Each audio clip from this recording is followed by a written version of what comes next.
러시아 모스크바 대통령궁이 지금 심각한 논의에 들어갔습니다. 불과 며칠 전 한국에서 벌어진 한 사건이 러시아 의료 시스템 전체를 뒤흔들어 버렸기 때문입니다. 사건 보고를 받은 푸틴 대통령은 결국 결단을 내렸습니다.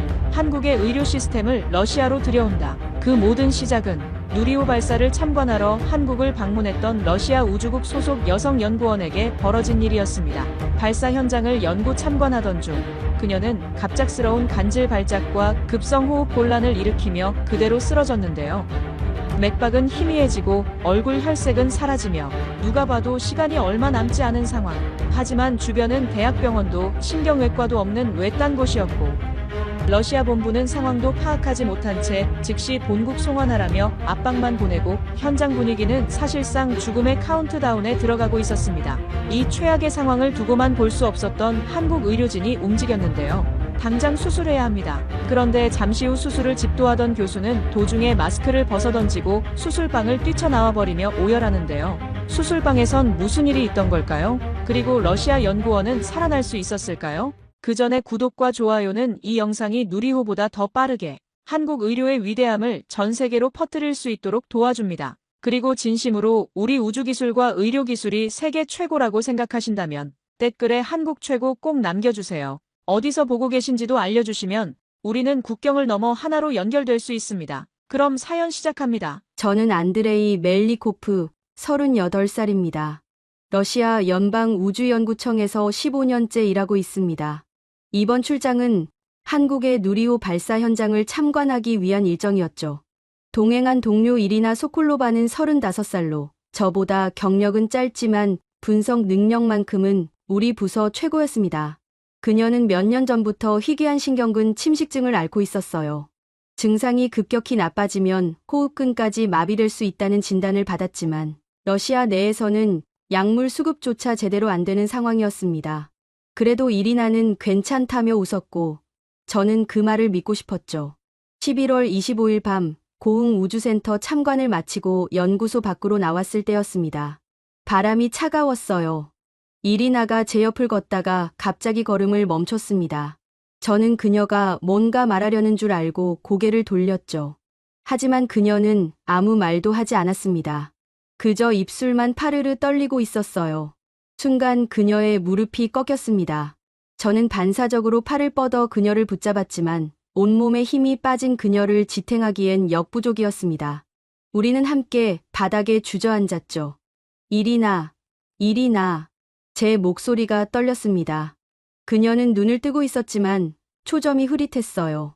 입을 벌렸다 다물기를 반복할 뿐 숨소리조차 제대로 들리지 않았습니다. 저는 손이 떨려서 휴대전화를 꺼내는 데만 몇 초가 걸렸습니다. 한국 응급번호가 뭐였더라. 머릿속이 하얘졌죠.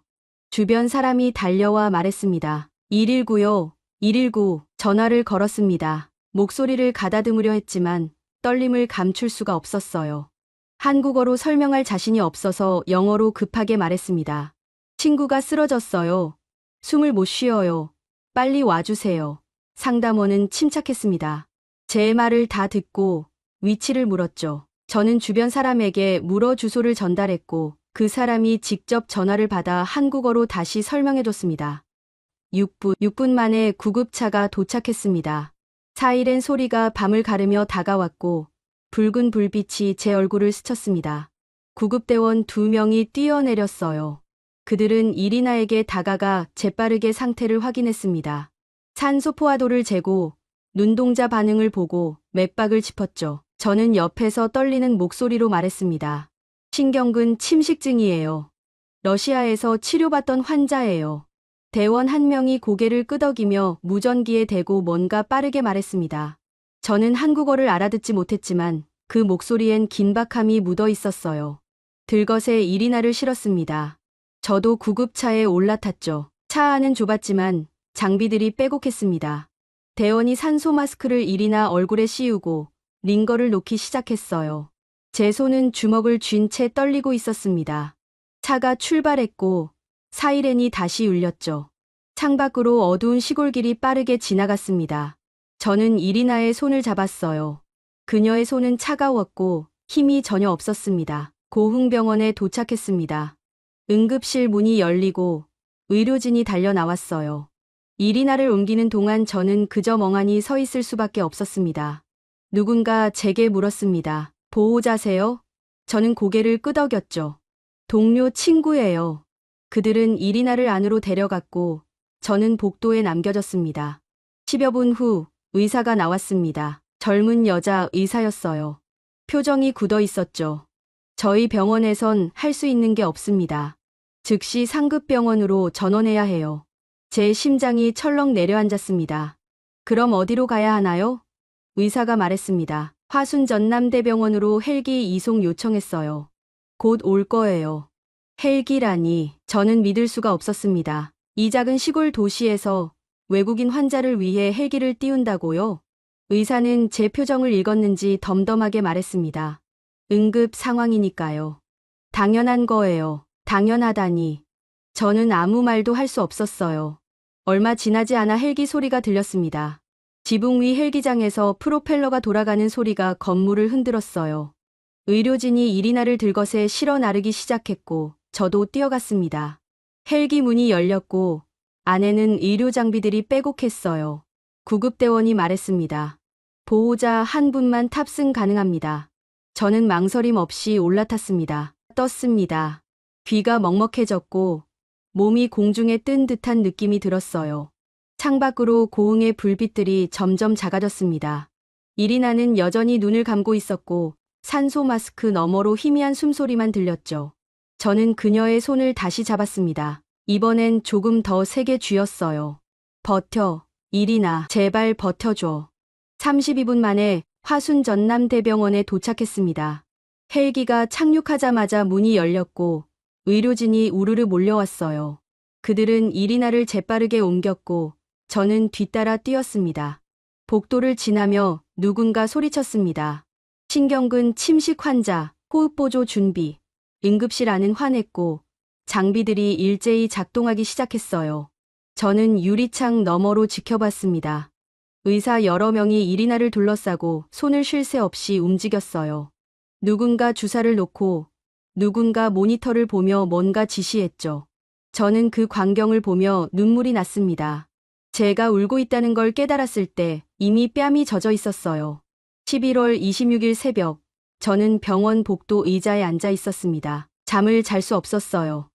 눈을 감으면 이리나가 쓰러지던 순간이 떠올랐고 뜨면 형광등 불빛만 눈을 찔렀죠. 간호사가 지나갈 때마다 저는 고개를 들었습니다. 혹시 이리나 소식을 전하러 오는 건 아닐까 하는 기대 때문이었어요. 하지만 그들은 그냥 지나쳤고 저는 다시 고개를 떨어뜨렸습니다. 새벽 5시쯤 의사가 나왔습니다. 40대로 보이는 남자 의사였어요. 피곤한 얼굴이었지만 눈빛만큼은 또렷했습니다. 저는 벌떡 일어났어요. 이리나는요? 의사가 천천히 말했습니다. 일단 호흡은 안정됐어요. 하지만 신경근 침식 진행 속도가 예상보다 빨라요. 저희 병원 장비로는 한계가 있습니다. 제 가슴이 다시 철렁했어요. 그럼 어떻게 해야 하나요? 의사가 말했습니다. 대전 충남대병원으로 이송해야 합니다. 거기에 고도 신경근 클리닉이 있어요. 지금 헬기 출동 요청했습니다. 또 헬기라니. 저는 입술을 깨물었어요. 비용은 얼마나? 의사가 고개를 저었습니다. 그건 나중에 생각하세요. 지금은 살리는 게 먼저예요. 저는 그 말에 아무것도 대답하지 못했습니다. 목이 메었거든요. 러시아에서라면 절대 불가능한 일이었어요. 외국인 환자를, 그것도 보험도 없는 사람을 2번이나 헬기로 이송한다니. 비용 걱정은 나중이라니. 저는 고개를 숙이고 두 손으로 얼굴을 감쌌습니다. 눈물이 또 나왔어요. 1시간 뒤 헬기가 도착했습니다. 이번에도 저는 이리나와 함께 탔어요. 헬기 안에서 이리나를 봤습니다. 그녀는 여전히 의식이 흐릿했고 눈을 반쯤 뜬 채 천장을 바라보고 있었어요. 저는 그녀 옆에 앉아 손을 잡았습니다. 이리나 들려? 그녀의 눈동자가 미세하게 움직였어요. 저를 보는 것 같기도 했고 아닌 것 같기도 했죠. 헬기가 날아오르는 동안 저는 창밖을 봤습니다. 새벽 하늘이 조금씩 밝아지고 있었어요. 구름 사이로 햇빛이 스며들기 시작했죠. 아름다운 풍경이었지만 저는 그걸 즐길 여유가 없었습니다. 이리나의 호흡 소리만 귀에 들렸거든요. 가쁘고 불규칙하고 힘겨운 소리였어요. 대전 충남대병원 옥상에 헬기가 내렸습니다. 문이 열리자 차가운 바람이 몰려들었어요. 의료진이 달려와 이리나를 옮겼고 저는 뒤를 따라 건물 안으로 들어갔습니다. 복도는 깨끗했고 넓었어요. 벽면에는 각종 안내판과 그림들이 걸려 있었죠. 하지만 저는 그 어떤 것도 제대로 보지 못했습니다. 이리나를 실은 침대가 빠르게 움직이고 있었고 저는 그 뒤를 쫓는데 급급했거든요. 엘리베이터를 타고 지하로 내려갔습니다. 고도신경근 클리닉이라는 표지판이 보였어요. 문이 열리고 이리나가 안으로 들어갔습니다. 간호사가 저를 막았어요. 보호자, 대기실은 저쪽이에요. 저는 고개를 끄덕이고 돌아섰습니다. 하지만 몇 걸음 걷다가 멈췄어요. 뒤를 돌아봤죠. 문이 닫히고 이리나가 사라졌습니다. 대기실은 텅 비어 있었습니다. 저 혼자였어요. 의자에 앉아 고개를 떨어뜨렸습니다. 손이 떨렸어요. 주먹을 쥐었다 폈다를 반복했지만 떨림은 멈추지 않았습니다. 얼마나 시간이 지났을까요? 30분쯤 됐을 때 간호사가 들어왔습니다. 보호자분, 잠깐 오세요. 저는 벌떡 일어나 따라갔어요. 작은 상담실로 안내됐습니다. 의사가 앉아 있었어요. 50대쯤 돼 보이는 남자였고 안경을 쓰고 있었습니다. 그가 말했습니다. 앉으세요. 저는 의자에 앉았지만 등을 기대지 못했어요. 몸이 앞으로 기울어져 있었죠. 의사가 서류를 보며 말했습니다. 환자분 상태가 심각합니다. 신경근 침식이 상당히 진행됐어요. 호흡근까지 영향을 받기 시작했고요. 저는 입술을 깨물었어요. 그럼 어떻게 되는 건가요? 의사가 고개를 들어 저를 봤습니다. 최선을 다하겠습니다. 하지만 장담은 못해요. 저는 눈을 감았습니다. 눈물이 나올 것 같았거든요. 하지만 참았어요. 의사 앞에서 무너지고 싶지 않았습니다. 그가 다시 말했습니다. 러시아에서는 어떤 치료를 받았나요? 저는 떠듬거리며 대답했어요. 약물 치료 조금. 하지만 약이 부족했어요. 제재 때문에 수급이 안 됐고 전문센터도 폐쇄됐습니다. 의사가 고개를 끄덕였어요. 여기서는 필요한 약물 다 있어요.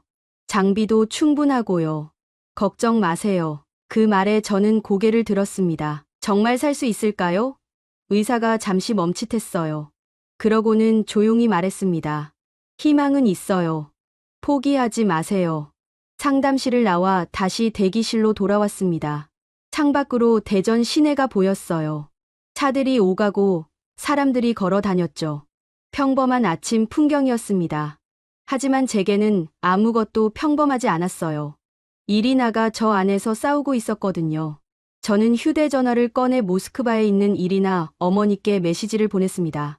병원 옮겼어요. 의사들이 최선 다하고 있어요. 걱정 마세요. 거짓말이었어요. 걱정하지 말라니.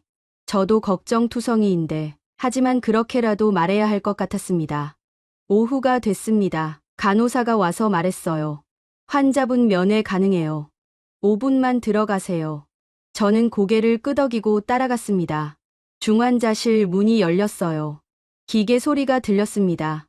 삐삐삐 규칙적인 심장박동 소리였죠. 이리나가 침대에 누워 있었습니다. 온몸에 선이 연결돼 있었고 얼굴엔 산소 마스크가 씌워져 있었어요. 저는 천천히 다가갔습니다. 그녀의 손을 잡았어요. 여전히 차가웠습니다. 이리나 나야, 안드레이. 그녀의 눈꺼풀이 떨렸어요. 천천히 눈을 떴습니다. 그녀가 저를 봤어요. 눈동자에 눈물이 고였습니다. 말을 하려는 듯 입술이 움직였지만 소리는 나오지 않았어요. 저는 고개를 저었습니다. 말하지 마. 그냥 버텨줘. 알겠지? 그녀의 눈에서 눈물이 흘러내렸습니다. 산소 마스크 가장자리를 따라 떨어졌어요. 저는 눈물을 닦아주고 싶었지만 감히 마스크를 건드릴 수 없었습니다. 그냥 손만 꽉 쥐었어요. 한국 의사들 정말 대단해. 너 살릴 거야. 꼭 살릴 거라고. 이리나가 눈을 깜빡였습니다. 믿는다는 듯이, 아니면 믿고 싶다는 듯이. 간호사가 들어왔어요. 시간 다 됐어요. 저는 고개를 끄덕이고 손을 놓았습니다. 문을 나서며 뒤돌아봤어요. 이리나는 눈을 감고 있었습니다. 저는 복도로 나와 벽에 등을 기댔어요. 그리고 주저앉았습니다. 무릎을 껴안고 고개를 묻었죠. 우리나라에서는 이런 치료 받을 수 없었어. 중얼거렸어요. 누구에게 하는 말인지도 몰랐습니다. 그냥 나온 말이었어요. 한국이 아니었다면 이리나는 이미 죽었을 거예요. 고흥에서 쓰러졌을 때, 화순에 도착했을 때, 지금 이 순간에도 한국이 아니었다면 11월 26일 오후 의료진이 예후 설명을 하겠다며 저를 불렀습니다. 상담실로 다시 들어갔어요. 이번엔 의사 2명이 앉아 있었습니다. 한 명은 아침에 봤던 그 의사였고 다른 한 명은 젊은 여자 의사였어요. 그들의 표정이 무거웠습니다. 저는 의자에 앉으며 심장이 빠르게 뛰는 걸 느꼈어요. 남자 의사가 입을 열었습니다. 환자분 상태가 예상보다 좋지 않아요. 신경근 손상이 광범위하게 진행됐고 회복 가능성을 단언하기 어렵습니다.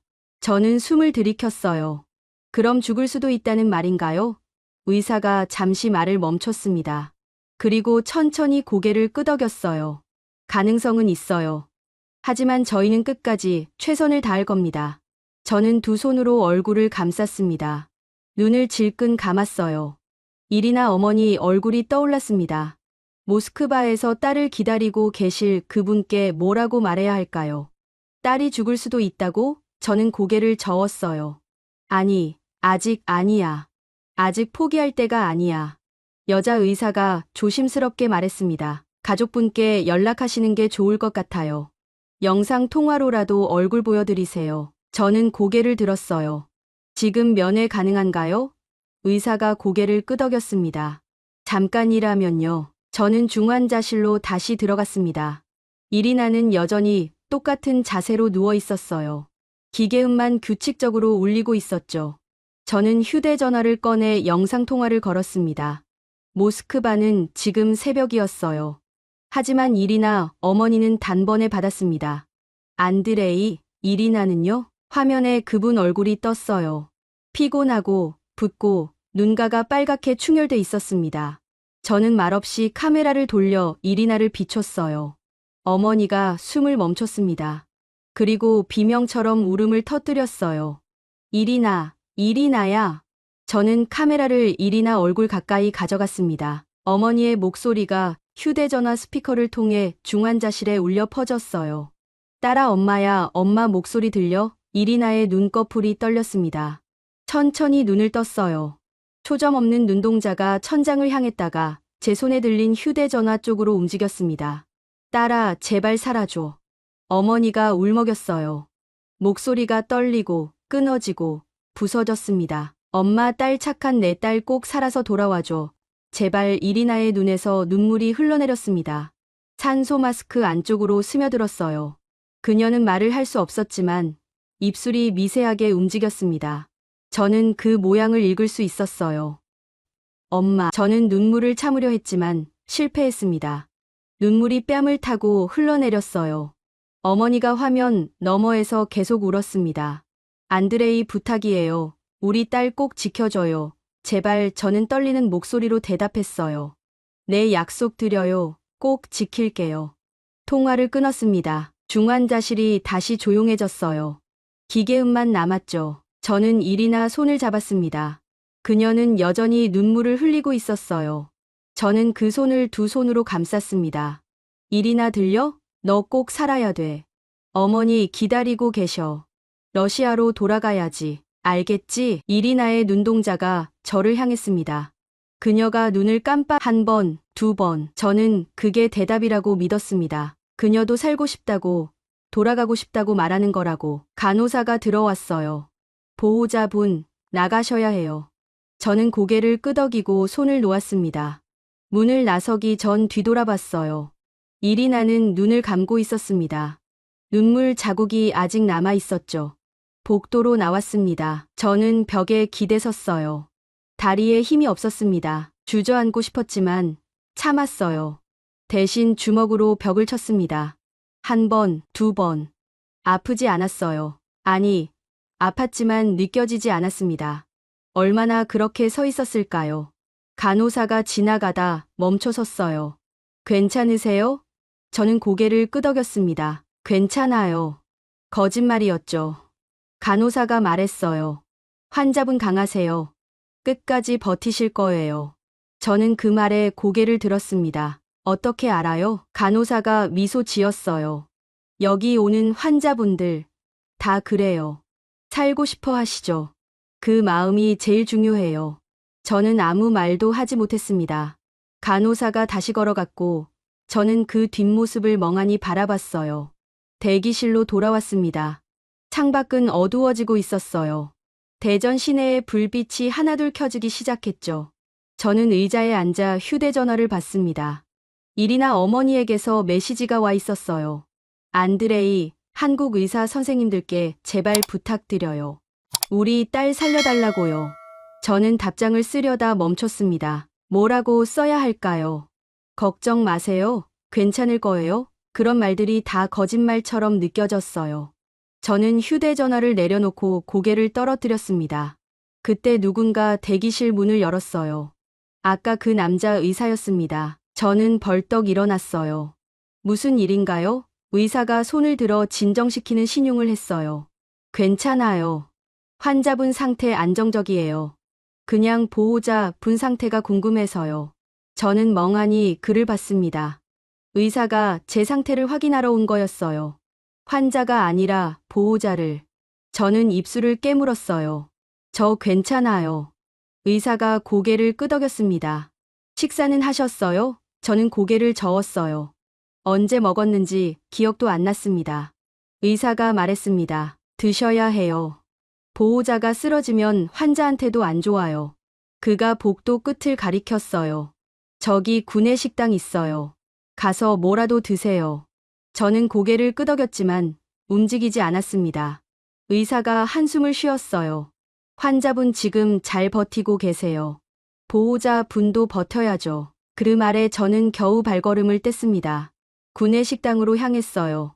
복도를 걸으며 창밖을 봤습니다. 대전의 밤이 완전히 내려앉았어요. 별은 보이지 않았습니다. 도시의 불빛이 너무 밝았거든요. 하지만 저는 그 불빛들이 따뜻하게 느껴졌어요. 이 도시 어딘가에서 이리나를 살리기 위해 누군가 밤을 지새우고 있을 테니까요. 11월 27일 새벽, 저는 휴대전화 진동 소리에 잠에서 깼습니다. 대기실 의자에서 졸고 있었어요. 목이 뻐근했고 허리가 아팠습니다. 휴대전화 화면을 봤어요. 모스크바에서 온 전화였죠. 번호를 보는 순간 온몸이 긴장했습니다. 러시아 우주부 고위 관계자였거든요. 전화를 받았어요. 여보세요. 목소리가 쉬어 있었습니다. 상대방이 차갑게 말했어요. 안드레이, 소콜로바 연구원 상태가 어떤가? 저는 조심스럽게 대답했습니다.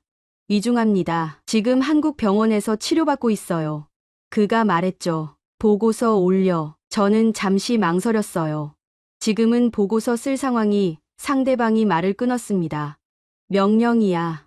소콜로바 연구원 상태, 치료 내용, 한국 측 반응, 전부 상세히 적어서 오늘 안으로 보내. 저는 휴대전화를 꽉 쥐었어요. 알겠습니다. 통화가 끊겼습니다. 저는 휴대전화를 내려다봤어요. 화면이 꺼지고 제 얼굴이 어렴풋이 비쳤습니다. 피곤하고 수척하고 눈가가 퀭한 얼굴이었죠. 저는 한숨을 쉬었어요. 보고서, 지금 이리나가 죽어가는데 보고서라니. 하지만 거부할 수 없었습니다. 저는 노트북을 꺼내 타이핑을 시작했어요. 이리나가 쓰러진 경위, 병원 이송 과정, 현재 상태. 손가락이 자판을 두드렸지만 머릿속은 텅 빈 것 같았습니다. 문장이 제대로 만들어지지 않았어요. 지우고 다시 쓰고 또 지웠습니다. 1시간쯤 지났을 때 휴대전화가 또 울렸어요. 이번엔 다른 번호였습니다. 받았어요. 안드레이. 목소리가 낮고 무거웠습니다. 우주부 부국장이었어요. 소콜로바 연구원 상태를 과장하지 마. 저는 눈살을 찌푸렸습니다. 과장이요? 무슨 말씀이신지. 부국장이 말을 이었어요. 한국 측에 의료기록 넘기지 마. 우리 연구원 정보가 외부로 새나가면 안 돼. 저는 믿을 수 없었습니다. 지금 이리나가 죽어가는데 정보 유출을 걱정하신다고요? 부국장의 목소리가 차가워졌어요. 명령이야, 안드레이. 따라, 저는 전화를 끊어버리고 싶었습니다. 하지만 그럴 수 없었어요. 저도 공무원이었으니까요. 저는 이를 악물고 대답했습니다. 알겠습니다. 통화가 끊겼어요. 저는 휴대전화를 의자 옆에 던졌습니다. 바닥에 떨어졌지만 깨지지 않았죠. 오전 9시쯤 또 전화가 왔습니다. 이번엔 우주부 소속이 아니었어요. 외교부였습니다. 목소리가 날카로웠어요. 안드레이 멜리코프? 네. 소콜로바 연구원 즉시 본국 이송 검토 중이야. 준비해. 저는 벌떡 일어났습니다. 뭐라고요? 상대방이 말했어요. 한국이 우리 인력을 빼내려는 거 아니냐는 의견이 있어. 소콜로바 연구원 러시아로 데려와야 해. 저는 목소리를 높였어요. 지금 본국으로 가면 죽어요. 러시아엔 치료할 곳이 없다고요. 상대방이 차갑게 말했습니다. 그건 내 판단이고 우린 다르게 본다. 명령 떨어지면 따라. 통화가 끊겼어요.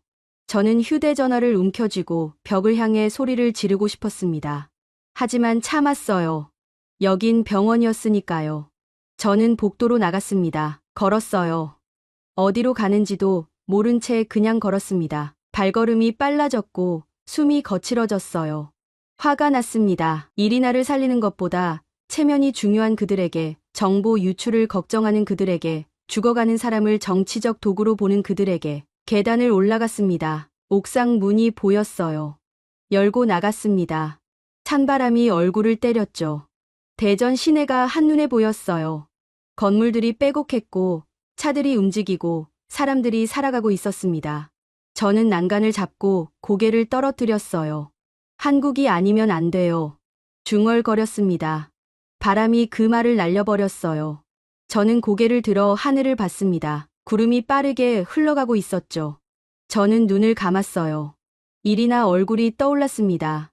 쓰러지던 그 밤, 헬기 안에서 눈물 흘리던 모습, 어머니 목소리 듣고 울던 순간, 저는 결심했습니다. 명령이 떨어져도 따르지 않겠다고, 이리나를 러시아로 데려가지 않겠다고, 설령 제가 처벌받더라도 이리나는 한국에서 치료받아야 한다고. 옥상 문이 열렸어요. 간호사가 나왔습니다. 보호자분, 저는 뒤돌아봤어요. 간호사가 말했어요. 환자분 깨어나셨어요. 잠깐 면회 가능해요. 저는 뛰어갔습니다. 계단을 내려가고 복도를 달렸어요. 중환자실 문을 열었습니다. 이리나가 눈을 뜨고 있었어요. 여전히 산소 마스크를 쓰고 있었지만 눈빛이 조금 또렷해 보였습니다. 저는 다가가 손을 잡았어요. 이리나, 그녀가 저를 봤습니다. 눈동자가 움직였어요. 저는 떨리는 목소리로 말했습니다. 러시아에서 연락 왔어. 너 데려가려고 해. 이리나의 눈이 커졌어요.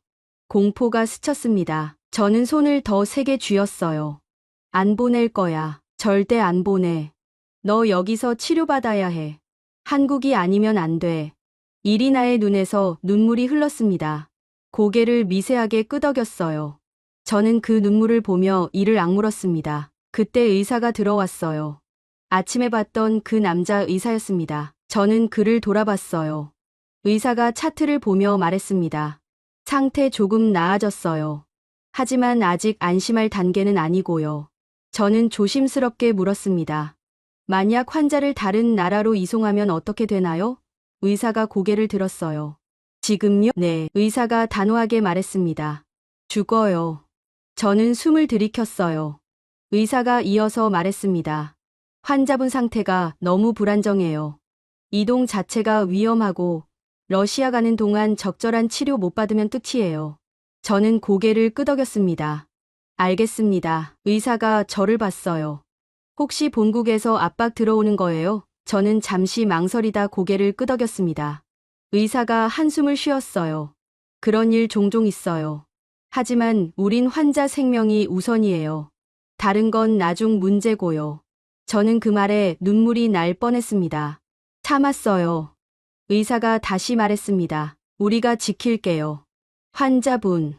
그가 이리나를 봤어요. 당신은 환자예요. 국적 이전의 인간이고요. 우린 인간을 살려요. 저는 그 말을 듣고 고개를 숙였습니다. 눈물이 떨어질 것 같아서였어요. 의사가 나갔고 중환자실에 저와 이리나만 남았습니다. 저는 그녀 손을 잡고 조용히 말했어요. 들었지? 한국이 우릴 지킨다고 했어. 걱정 마. 이리나가 눈을 감았습니다. 눈물이 또 흘렀어요. 하지만 이번엔 슬픔이 아니었어요. 안도였습니다. 저는 그 눈물을 보며 생각했어요. 한국이 우릴 지키고 있다고. 정말로. 그날 오후 저는 대기실에서 노트북 작업을 하고 있었습니다. 러시아로 보낼 보고서를 수정하는 중이었어요. 하지만 집중할 수가 없었습니다. 몇 줄 쓰다가 지우고 또 쓰다가 멈추고 손가락이 자판 위에 떠 있었죠. 갑자기 복도에서 발소리가 들렸습니다. 빠른 발소리였어요. 여러 명이 뛰어가는 소리였죠. 저는 고개를 들었습니다. 누군가 소리쳤어요. 사무실, 빨리. 저는 벌떡 일어났습니다. 사무실, 이리나 병실이었어요. 뛰어나갔습니다. 복도를 달렸어요. 중환자실 문 앞에 의료진이 모여 있었습니다. 간호사가 저를 막았어요. 보호자분, 안 돼요. 저는 그 팔을 뿌리치려 했지만 힘이 없었습니다. 이리나, 이리나. 문 너머로 소리가 들렸어요. 기계음이었습니다. 삐삐 불규칙한 경보음이었죠. 의사 목소리가 들렸어요. 신경근 재부종, 산소 포화도 떨어져. 누군가 소리쳤습니다. 약물 투여 준비. 저는 무릎에 힘이 빠졌습니다. 간호사가 저를 붙잡았어요. 진정하세요. 의료진이 최선 다하고 있어요. 저는 고개를 저었습니다. 안 돼, 이리나 안 돼. 유리창 너머로 보였어요. 의사 4명이 이리나를 둘러싸고 있었습니다. 한 명은 주사를 놓고 한 명은 모니터를 보며 뭔가 지시했어요. 간호사가 산소 농도를 조절하고 또 다른 의사가 이리나 목을 만지며 맥박을 확인했죠. 이리나는 움직이지 않았습니다. 눈을 감고 고개가 옆으로 기울어져 있었어요. 저는 유리창에 손을 댔습니다. 손바닥이 차가운 유리에 닿았어요. 입술이 떨렸습니다. 사라져 제발 중얼거렸지만 아무도 듣지 못했죠. 복도에 경보음만 울려 퍼졌습니다. 10여 분이 지났습니다. 아니, 더 짧았을 수도, 더 길었을 수도 있어요. 시간 감각이 사라졌거든요. 그저 서 있었습니다. 유리창에 손을 댄 채, 눈을 떼지 못한 채 경보음이 멈췄습니다. 규칙적인 삐 소리로 돌아왔어요. 의사들이 한숨을 쉬는 게 보였습니다. 한 명이 장갑을 벗으며 고개를 끄덕였죠. 간신히 넘긴 거였어요. 문이 열렸습니다. 의사가 나왔어요. 마스크를 벗으며 저를 봤습니다. 이마에 땀이 맺혀 있었어요. 일단 넘겼어요. 저는 그 말에 주저앉았습니다. 바닥에 무릎을 꿇었어요. 손으로 얼굴을 감쌌습니다. 의사가 제 옆에 쪼그리고 앉았어요. 호흡근 마비가 다시 왔어요. 신경근 부종이 예상보다 빠르게 진행됐고요. 저는 고개를 들었습니다. 그럼 또 올 수 있다는 건가요? 의사가 고개를 끄덕였어요. 가능성은 있어요. 저는 숨을 크게 들이켰습니다. 내쉬었어요. 다시 들이켰죠. 심호흡을 여러 번 했습니다. 의사가 말했어요. 하지만 이번에 넘겼잖아요. 다음에도 넘길 수 있어요. 저는 그 말을 믿고 싶었습니다. 하지만 확신할 수 없었어요. 의사가 일어섰습니다. 조금 있다. 면회 가능해요. 들어가 보세요. 저는 고개를 끄덕이고 벽에 기댔어요. 다리가 떨렸습니다. 일어설 힘이 없었죠. 30분쯤 지났을 때 간호사가 왔어요. 들어가세요. 저는 겨우 일어나 중환자실로 들어갔습니다. 이리나가 누워 있었어요. 얼굴이 더 창백해 보였습니다. 산소 마스크 안으로 입김이 희미하게 서렸다 사라졌다 했어요. 저는 천천히 다가갔습니다. 침대 옆에 섰죠. 손을 뻗었지만 감히 만지지 못했어요. 그녀가 너무 약해 보였거든요. 손을 대면 부서질 것 같았습니다. 이리나, 목소리가 잠겼어요. 말이 제대로 나오지 않았습니다. 저는 목을 가다듬고 다시 말했어요. 나야 안드레이. 이리나의 눈꺼풀이 떨렸습니다. 천천히 눈을 떴어요. 초점이 흐릿했죠. 저는 손을 내밀어 그녀 손을 잡았습니다. 차갑고 축축했어요. 땀인지 뭔지 모르게 손바닥에 묻었습니다. 저는 신경 쓰지 않고 꽉 쥐었어요. 방금 위험했어. 하지만 넘겼어. 의사 선생님들이 살렸어. 이리나의 눈에서 눈물이 흘렀습니다. 말없이 흘렀어요. 그녀는 입술을 움직이려 했지만 소리가 나오지 않았죠. 저는 고개를 저었습니다. 말하지 마. 힘 빼지 마. 그냥 버텨줘. 이리나가 눈을 깜빡였어. 한 번, 두 번. 저는 그게 대답이라고 믿었습니다. 저는 그녀 손을 두 손으로 감쌌어요. 아직 끝나지 않았어. 아직 포기하면 안 돼. 어머니 기다리고 계셔. 모스크바에서. 꼭 돌아가야지. 이리나의 눈동자가 저를 봤습니다. 그 안에 뭔가 있었어요. 두려움, 희망, 절망, 의지 다 섞여 있었죠. 저는 그 눈을 보며 말을 이었습니다. 한국이 널 살릴 거야. 이 나라가 우릴 지키고 있어. 간호사가 들어왔어요. 시간 다 됐어요.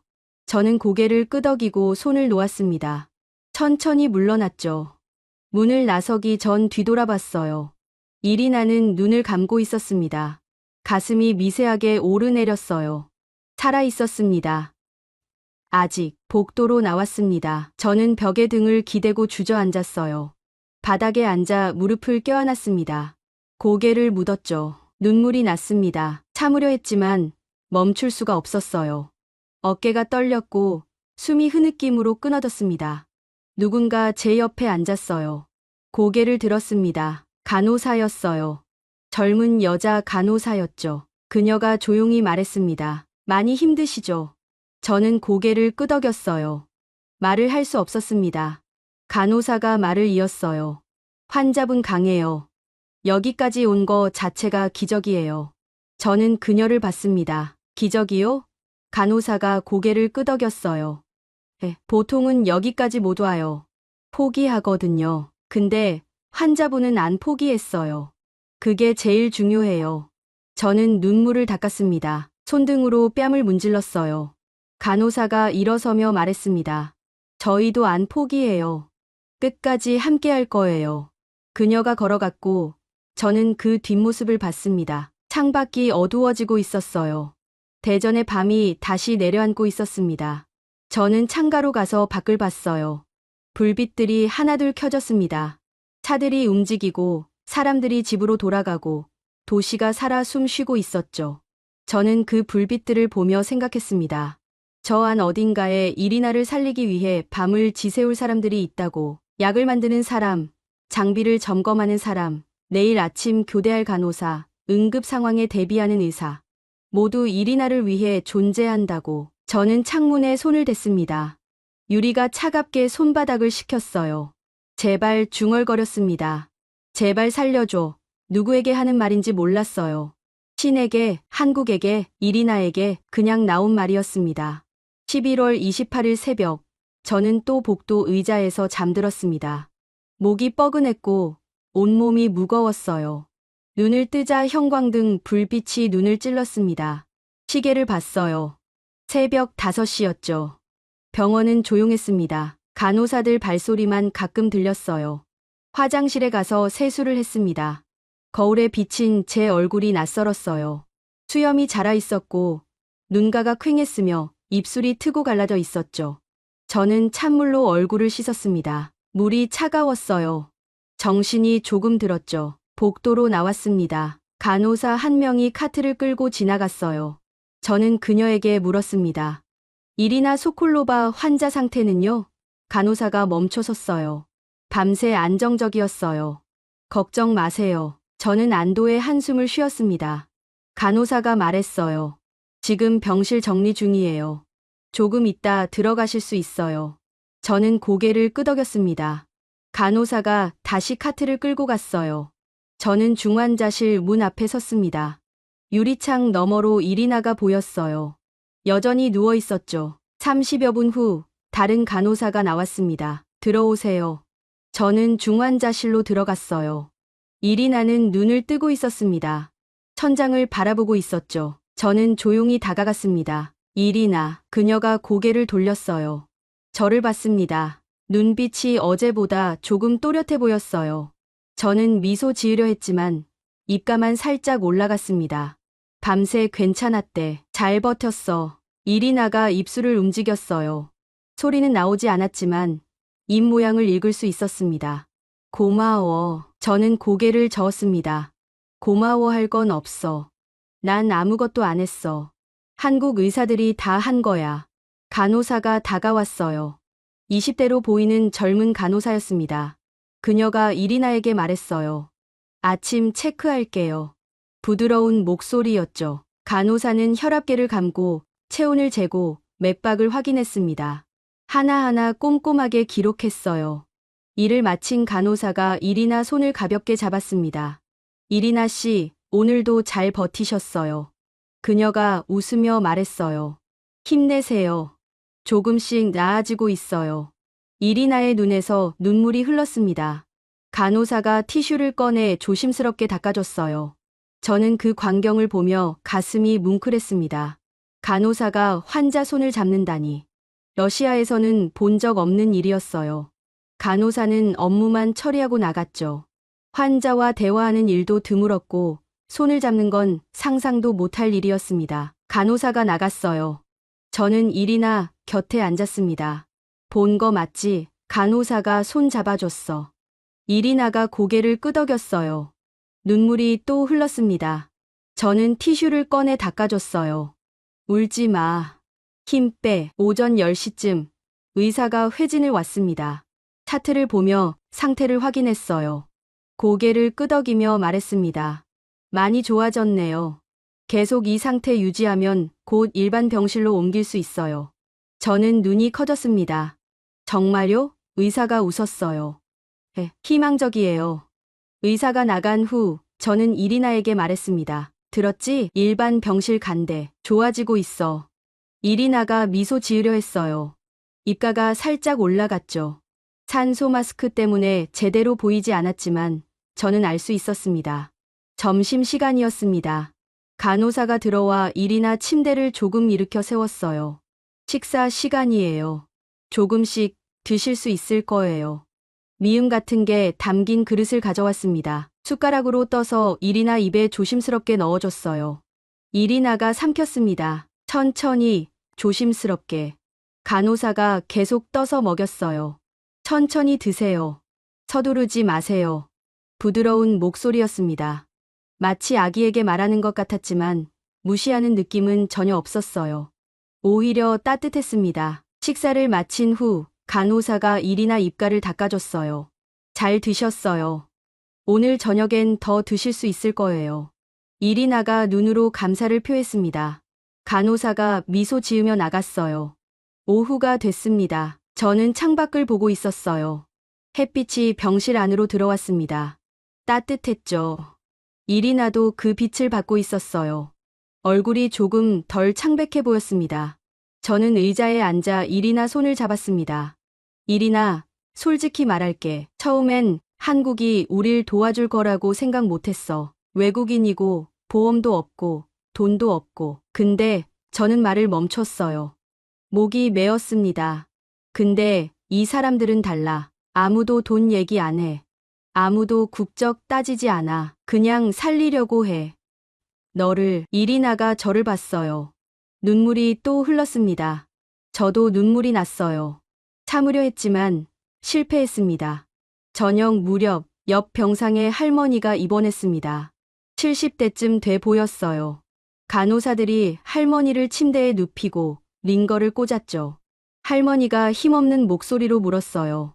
옆에 누구 있어요? 간호사가 대답했습니다. 러시아에서 오신 환자분이에요.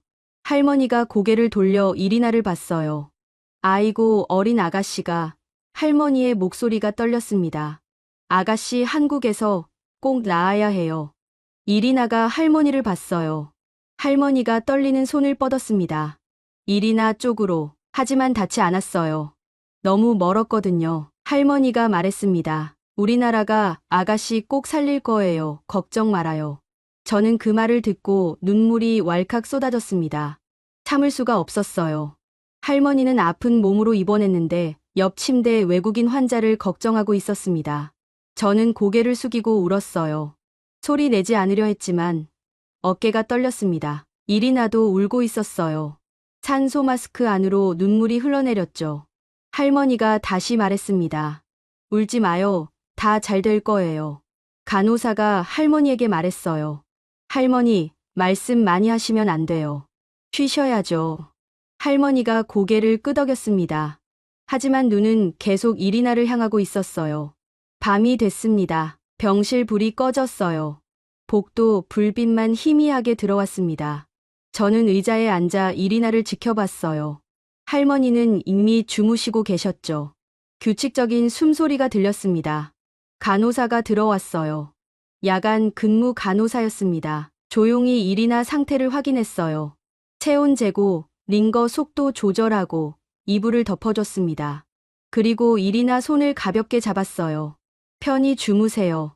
제가 지키고 있을게요. 저는 그 장면을 보며 생각했습니다. 우리 조국에서는 이런 따뜻함을 느껴본 적이 없다고. 병원은 차갑고 의료진은 바쁘고 환자는 그저 번호였죠. 하지만 여기는 달랐어요. 환자를 사람으로 대했습니다. 이름을 불러주고 손을 잡아주고 따뜻한 말을 건넸어요. 저는 조용히 중얼거렸습니다. 한국 정말 따뜻한 나라야. 누구에게 하는 말인지 몰랐어요. 그냥 나온 말이었습니다. 이리나가 눈을 떴어요. 저를 봤습니다. 저는 미소 지었어요. 잘 자. 내일은 더 좋아질 거야. 이리나가 눈을 감았습니다. 저는 그녀 손을 잡고 앉아 있었어요. 밤새도록 지키고 있었습니다. 11월 28일 밤 10시쯤 의사가 중환자실로 들어왔습니다. 저는 의자에 앉아 졸고 있었어요. 발소리에 깼습니다. 눈을 비비며 고개를 들었죠. 의사가 차트를 들고 모니터를 확인하고 있었어요. 저는 조용히 물었습니다. 무슨 일인가요? 의사가 뒤돌아봤어요. 깨우려던 참이었어요. 그가 미소 지었습니다. 좋은 소식이에요. 저는 벌떡 일어났습니다. 좋은 소식이요? 의사가 고개를 끄덕였어요. 환자분 호흡근 기능이 회복되기 시작했어요. 산소 포화도도 안정됐고 신경근 반응도 나아지고 있어요. 저는 그 말을 듣고 멍했습니다. 뭐라고 대답해야 할지 몰랐어요. 의사가 다시 말했습니다. 마비 증상도 완화되고 있어요. 지금 손가락 움직임 테스트해 볼게요. 의사가 이리나에게 다가갔어요. 산소 마스크를 살짝 내리고 말했습니다. 이리나 씨, 제 말 들리세요? 이리나가 눈을 떴습니다. 고개를 끄덕였어요. 의사가 말했습니다. 오른손 검지 움직여 보세요. 이리나의 오른손이 이불 위에 놓여 있었어요. 저는 숨을 죽이고 지켜봤습니다. 몇 초가 지났죠. 그리고 이리나의 검지가 움직였습니다. 미세하게, 천천히, 하지만 분명하게. 저는 입을 막았습니다. 눈물이 쏟아질 것 같았어요. 의사가 말했습니다. 좋아요. 이번엔 왼손. 이리나의 왼손 검지도 움직였습니다. 더 약했지만 움직였어요. 의사가 차트에 뭔가 적었어요. 신경 전달이 회복되고 있어요. 이제 진짜 좋아지고 있는 거예요. 그가 저를 봤습니다. 고비 넘겼어요. 저는 그 말에 주저앉았습니다. 의자에 털썩 앉았어요. 손으로 얼굴을 감쌌습니다. 눈물이 흘렀어요. 이번엔 참지 않았습니다. 그냥 울었어요. 소리 내지 않으려 했지만 흐느낌이 새어나왔습니다. 의사가 제 어깨를 두드렸어요. 잘 버텨주셨어요. 환자분도 보호자분도. 저는 고개를 들었습니다. 눈물 범벅인 얼굴로 의사를 봤어요. 정말 살 수 있는 건가요? 의사가 고개를 끄덕였습니다. 네, 이제 희망이 확실해요. 며칠 더 지켜봐야겠지만 회복 중이에요. 저는 다시 눈물이 났어요. 의사가 나갔고 중환자실에 저와 이리나만 남았습니다. 저는 이리나에게 다가갔어요. 침대 옆에 무릎 꿇고 앉았습니다. 그녀의 손을 잡았어요. 들었지? 좋아지고 있대. 진짜 살 수 있어. 이리나가 저를 봤습니다. 눈에 눈물이 가득했어요. 저는 떨리는 목소리로 말했습니다. 이 나라 정말 기적 같아. 한국이 아니었으면 말을 잇지 못했어요. 목이 메었거든요. 이리나가 입술을 움직였습니다. 소리는 작았지만 들렸어요. 고마워. 저는 고개를 저었습니다. 내가 아니야. 한국이야. 이 나라 의사들이야. 간호사들이야. 이 모든 사람들이야. 이리나의 눈물이 흘러내렸어요. 저는 티슈로 닦아줬습니다. 자정이 넘었습니다. 간호사가 들어왔어요. 상태 확인할게요. 그녀가 각종 수치를 확인하고 기록했습니다. 모든 게 안정적이었어요. 간호사가 미소 지으며 말했습니다. 정말 잘 회복하고 계세요. 계속 이렇게만 하세요. 이리나가 고개를 끄덕였어요. 간호사가 나갔습니다. 저는 다시 의자에 앉았어요. 하지만 이번엔 편안했습니다. 지난 며칠간 느낀 적 없던 편안함이었죠. 새벽 2시쯤 이리나가 말했습니다. 안드레이, 제 이름을 불렀어요. 목소리가 여전히 약했지만 분명했습니다.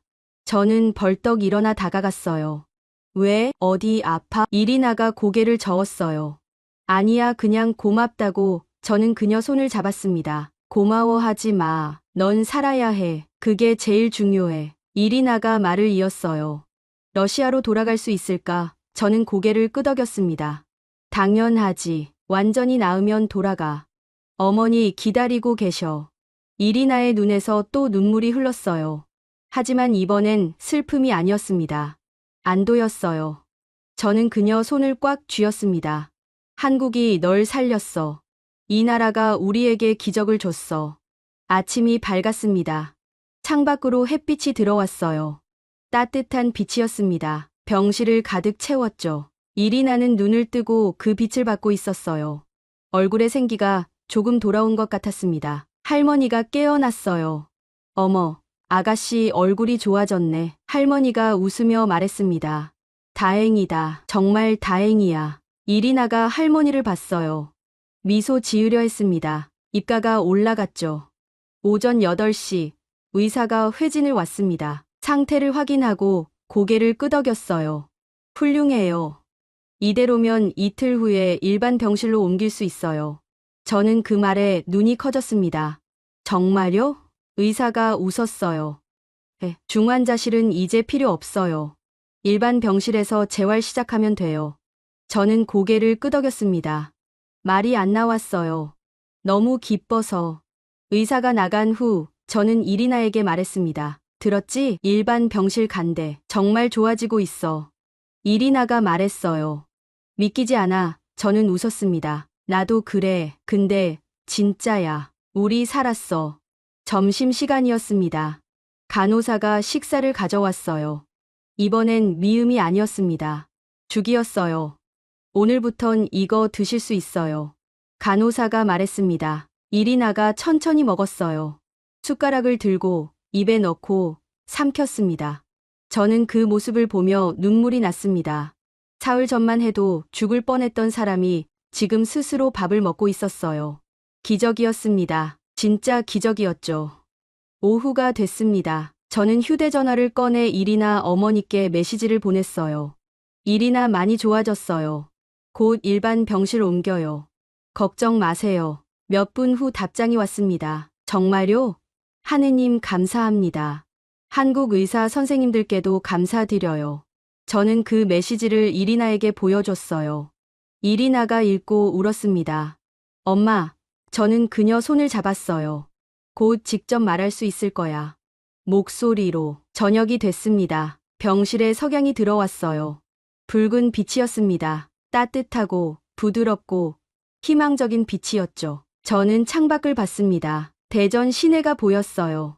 건물들, 차들, 사람들, 모든 게 평화로워 보였습니다. 저는 중얼거렸어요. 이 나라에 빚졌어. 평생 갚을 수 없는 빚. 이리나가 말했습니다. 나도 그래. 저는 그녀를 봤어요. 우리 눈이 마주쳤습니다. 말하지 않아도 알 수 있었어요. 우리 둘 다 같은 생각을 하고 있다는 걸. 한국이 우리를 살렸다고. 이 나라가 우리에게 두 번째 생을 줬다고. 11월 29일 아침, 이리나는 일반 병실로 옮겼습니다. 중환자실을 나서는 순간 저는 뒤돌아봤어요. 그 방에서 이리나가 죽을 뻔했고 살아났습니다. 모든 게 거기서 일어났죠. 저는 묵묵히 고개를 숙여 인사했어요. 누구에게인지 몰랐습니다. 그냥 그래야 할 것 같았어요. 일반 병실은 밝았습니다. 창문이 컸고 햇빛이 가득 들어왔어요. 이리나를 침대에 눕히고 간호사들이 각종 장비를 연결했습니다. 하지만 중환자실만큼 많지는 않았어요. 산소 마스크도 벗었습니다. 이리나의 맨얼굴을 본 건 며칠 만이었죠. 저는 그녀를 봤습니다. 여전히 창백했지만 생기가 돌아오고 있었어요. 입술에 색이 있었고 눈빛이 또렷했습니다. 저는 미소 지었어요. 예뻐 보여. 이리나가 웃었습니다. 목소리가 나왔어요. 거짓말. 저는 고개를 저었습니다. 진짜야. 살아있으니까 예뻐. 간호사가 나가고 우리 둘만 남았습니다. 창밖으로 대전의 겨울 풍경이 보였어요. 나뭇가지에 잎이 없었고 하늘은 맑았습니다. 차가운 햇빛이 건물들을 비추고 있었죠. 이리나가 말했습니다. 창밖 좀 봐줄래? 저는 고개를 끄덕이고 커튼을 활짝 열었어요. 햇빛이 쏟아져 들어왔습니다. 이리나가 눈을 가늘게 떴어요. 따뜻해. 저는 의자에 앉아 그녀를 지켜봤습니다. 이리나는 창밖을 보고 있었어요. 한참을 그렇게 있다가 말했습니다. 안드레이, 한국이 아니었다면 말을 잇지 못했어요. 저는 그녀 손을 잡았습니다. 알아, 나도 알아. 우리는 말없이 앉아 있었어요. 창밖 풍경만 바라봤습니다. 오전 10시쯤 의사가 왔습니다. 재활 계획을 설명했어요. 앞으로 2주에서 3주 정도 재활 치료 받으시면 돼요. 물리치료, 작업치료, 신경근 강화 운동. 천천히 하면 일상생활 복귀 가능해요. 이리나가 물었습니다. 러시아로 돌아갈 수 있나요? 의사가 고개를 끄덕였어요. 물론이죠. 완전히 회복되면 가능해요. 다만 정기 검진은 필요할 거예요. 이리나의 눈에서 눈물이 흘렀습니다. 의사가 티슈를 건넸어요. 울지 마세요. 이제 괜찮아요. 정말로. 이리나가 고개를 끄덕이며 눈물을 닦았습니다. 의사가 나간 후 저는 휴대전화를 꺼내 이리나 어머니께 영상통화를 걸었어요. 이번엔 이리나가 직접 받았습니다. 화면에 어머니 얼굴이 떴어요. 이리나, 엄마, 이리나의 목소리가 떨렸습니다. 어머니가 울기 시작했어요. 딸아, 목소리 들린다. 정말 들려. 이리나도 울었습니다. 엄마, 나 괜찮아 살았어. 어머니가 화면에 얼굴을 가까이 대며 말했어요. 한국 정말 감사해. 우리 딸 살려줘서. 이리나가 고개를 끄덕였습니다. 응, 한국이 날 살렸어. 통화는 10여 분 이어졌습니다. 어머니는 계속 울었고 이리나도 울었어요. 저는 옆에서 지켜봤습니다. 가슴이 뭉클했죠. 통화를 끊은 후 이리나가 말했습니다. 안드레이, 고마워. 정말 고마워. 저는 고개를 저었어요. 내가 뭘 했어? 아무것도 안 했어. 한국이 다 했지. 이리나가 말했습니다. 너도 했어. 옆에 있어줬잖아. 손 잡아줬잖아. 포기 안 했잖아. 저는 그 말에 눈물이 났어요. 참으려 했지만 흘렀습니다. 점심시간이었습니다. 식사가 나왔어요. 밥, 반찬. 일반식이었습니다. 이리나가 숟가락을 들고 천천히 먹었어요. 저는 그 모습을 보며 웃었습니다. 맛있어? 이리나가 고개를 끄덕였어요. 정말 맛있어. 오후에 물리치료사가 왔습니다. 이리나의 팔다리를 움직여보고 근력을 테스트했어요. 많이 약해졌네요. 하지만 회복 가능해요. 매일 운동하면 돼요. 이리나가 고개를 끄덕였습니다. 치료사가 간단한 운동을 가르쳐줬어요. 손가락 펴고 오므리기, 발목 돌리기, 팔 들어올리기. 이리나가 따라했습니다. 천천히, 힘겹게, 하지만 해냈어요. 저는 옆에서 응원했습니다. 잘했어. 정말 잘했어. 이리나가 지쳐서 침대에 누웠어요. 숨이 가빴지만 미소 지었습니다. 할 수 있을 것 같아. 저녁 무렵 저는 병원 복도를 걸었습니다. 며칠 만에 제대로 걷는 기분이었어요. 구내식당에 가서 밥을 먹었습니다. 따뜻한 국밥이었죠. 한 숟가락 떠서 입에 넣었어요. 눈물이 났습니다. 왜 우는지 몰랐어요. 그냥 눈물이 흘렀습니다. 밥을 다 먹고 병실로 돌아왔습니다. 이리나는 자고 있었어요. 편안한 얼굴이었습니다. 저는 창가에 서서 밖을 봤어요. 대전의 밤이 내려앉고 있었습니다. 불빛들이 하나둘 켜졌죠. 저는 조용히 중얼거렸습니다. 한국은 그녀를 살렸습니다. 누구에게 하는 말인지 몰랐어요. 그냥 말하고 싶었습니다. 며칠 후 이리나는 혼자 걸을 수 있게 됐습니다. 천천히, 조심스럽게, 하지만 걸었어요. 복도를 왔다 갔다 했습니다. 저는 옆에서 지켜봤어요. 넘어질까봐 손을 뻗고 있었지만 이리나는 넘어지지 않았습니다. 할 수 있어. 이리나가 말했어요. 정말 할 수 있어. 저는 웃었습니다. 넌 할 수 있어. 12월 초 러시아 대사관에서 연락이 왔습니다. 이리나의 회복 소식을 들었다고 했어요. 그들은 한국 정부에 공식 감사 서한을 보냈다고 말했습니다. 저는 그 말을 듣고 씁쓸했어요. 처음엔 데려가려 했으면서. 하지만 중요한 건 아니었습니다. 이리나가 살았다는 게 중요했죠. 어느 날 오후 이리나가 창밖을 보며 말했습니다. 안드레이, 한국 사람들에게 뭐라고 말해야 할까? 저는 그녀를 봤어요. 뭐라고 말하고 싶은데 이리나가 한참 생각하다 말했습니다. 한국은 내가 누구인지 묻지 않았어. 러시아 사람인지, 돈이 있는지, 보험이 있는지 아무것도 묻지 않았어. 단지 살리기 위해 전부가 움직였어. 저는 고개를 끄덕였습니다. 이리나가 말을 이었어요. 한국은 우주를 올리고 인간의 생명도 들어올리는 나라야. 나는 그걸 온몸으로 느꼈어. 저는 그 말을 듣고 눈물이 났습니다. 이리나도 울었어요. 우리는 한참을 울었습니다. 창밖으로 대전의 겨울 햇살이 들어왔어요. 따뜻했습니다. 퇴원 날이 정해졌습니다. 12월 중순이었어요. 이리나는 러시아로 돌아갈 준비를 했습니다. 저는 그녀를 도왔어요. 마지막 날 의사와 간호사들이 왔습니다. 이리나에게 인사했어요. 건강하세요. 러시아 가서도 꼭 정기검진 받으세요. 이리나가 울며 말했습니다. 감사합니다. 정말 감사합니다. 제 생명을 구해주셔서. 간호사들도 울었어요. 서로 껴안았습니다. 저는 옆에서 지켜봤어요. 가슴이 뭉클했죠. 병원을 나섰습니다. 겨울 공기가 차가웠어요. 하지만 상쾌했습니다. 이리나가 하늘을 올려다봤어요. 파랗다. 저는 고개를 끄덕였습니다. 정말 파래. 공항으로 가는 길. 이리나가 말했습니다. 안드레이, 다시 올 거야. 한국에 꼭 다시 올 거야. 저는 웃었어요. 같이 오자. 비행기에 올랐습니다. 창밖으로 한국 땅이 보였어요. 이리나가 창문에 손을 댔습니다. 고마워, 한국. 정말 고마워. 저도 중얼거렸습니다. 고마워. 비행기가 이륙했습니다. 한국이 점점 작아졌어요. 하지만 제 가슴속에서는 더 커졌습니다. 이리나를 살린 나라. 우리를 품어준 나라. 포기하지 않은 나라. 저는 눈을 감았습니다. 이리나의 손을 잡았어요. 우리는 살아서 집으로 돌아가고 있었습니다. 한국 덕분에, 한국 덕분에, 한국 덕분에, 한국 덕분에, 한국 덕분에.